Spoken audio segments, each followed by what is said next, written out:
थोर आपल्याला काम कोण करून देतील किंवा काय आहे प्रत्येक गोष्टीला, तर एक वळण भेटलं पाहिजे. ह्याचा स्फोटक होऊ नये ही प्रामाणिकपणे इच्छा आहे. आणि नक्कीच अशा प्रकारचे संगीताताई चंदवणकर आहेत आणि रामजी जगताप आहेत. आम्ही जरी संपवत असलो तरी सुद्धा भविष्यात जर असा प्रसंग परत जर बदलापूर शहरामध्ये महावितरणचे अधिकारी जर दादागिरी आणि असं जर सगळं प्रकार करणार असतील तर मी आता उपोषण पाठपुरावा सोडणार नाहीच आहे मी. परंतु जर असे जर प्रकार घडत असतील तर तुम्ही आमच्याशी संपर्क साधा. उपोषण मागे जरी घेतलेलं असलं तरी सुद्धा आता आमदारांनी सांगितल्याप्रमाणे आम्ही मागे आहोत. परंतु उद्या जर अशी काही वेळ आली तर बात लिखित काही घेणार आहात का? सर्वांना जय शिवराय, जय भीम.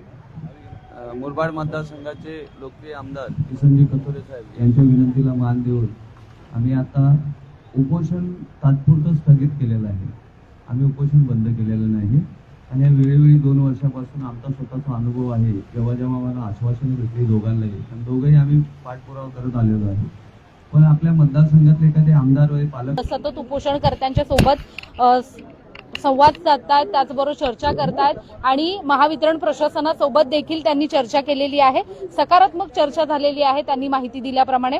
त्याचबरोबर आमदारांनी दिलेल्या माहितीप्रमाणे ते या सगळ्या प्रश्नासंदर्भात विधानसभेमध्ये हा प्रश्न मांडणार आहेत आणि त्यावरती कायम 2024 आणि 2025 मध्ये जे युनिट 155 आणि 231 आणण्यासाठी लोकशाहीचा चौथा आधारस्तंभ लोकतंत्र या वाहिनीला लाईक, फॉलो आणि शेअर करायला विसरू नका. धन्यवाद.